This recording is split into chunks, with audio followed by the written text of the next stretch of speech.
இப்பதான் விஜய் எல்லாம் அதிகாரிகள் எல்லாம் மாத்திட்டாருல்ல. அப்புறம் என்ன? திமுக இருந்த வரைக்கும் தான் அதிகாரிகள் ரொம்ப மெத்தனமா இருந்தாங்க. திமுக ஆட்சி சரியில்லைன்னு தூக்கி போட்டாச்சு. தாவேக்கா வந்திருக்காங்க. அதிகாரிகள் எல்லாம் மாத்திட்டாங்க. ஸ்ட்ரிக்ட்டா இருக்க வேண்டாமா? அதாவது மாற்றம்னு சொல்லி தானே வந்தாங்க. அதாவது ஒரு விஷயங்கள இன்னும் களை எடுக்கல. ஆ.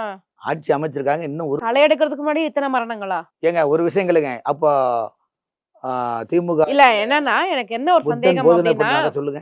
குற்றம் நடந்த பிறகு கைது செய்வது என்ன? சட்டம் ஒழுங்கை எப்படி காப்பாத்த முடியும்? நடக்கிறதுக்கு முன்னாடியே போய் தடுக்க வேண்டாமா? நான் பேசல. விஜய் அவர்கள் பேசினாரு. ஏன் தடுக்கல?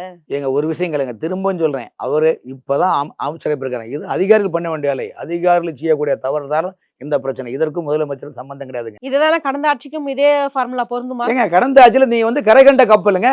நீ துறையில திமுக அப்ப தொடர்ந்து ஆட்சியில உண்மைதானே சார். வந்திருக்கீங்க. ஒரு எந்த ஒரு அனுபவமே இல்லாம ஒருத்தரை கொண்டுட்டு நீங்க சிஎம் ஆக்கி உட்கார வச்சிருக்கீங்க.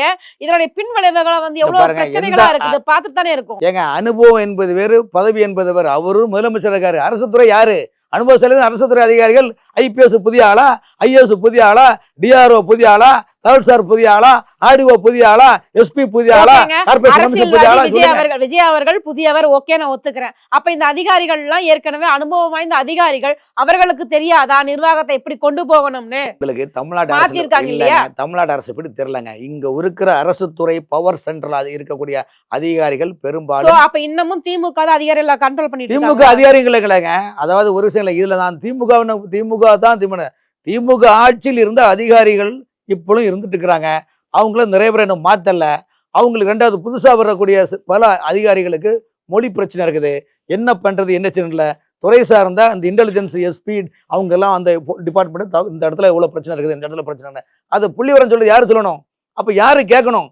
ஒரு எம்எல்ஏ ஆனால் எம்எல்ஏ தொகுதிக்குள்ள யாரு, அந்த தொகுதியில என்னென்ன துறை இருக்குது, மக்களை எப்படி சந்திக்கணும், ஒரு கவுன்சிலர் அந்த வார்டுக்குள்ள என்ன தேவை இருக்குது சந்திக்கணும். அதே போல் ஒரு எஸ்பி, ஒரு டிஐஜி, ஒரு டிஜிபி, ஐஜிபி என்பது தமிழ்நாட்டினுடைய அந்த கட்டமைப்புகளை எங்க என்னென்ன இருக்குது எல்லாமே பார்க்கணுமே வேண்டாமா?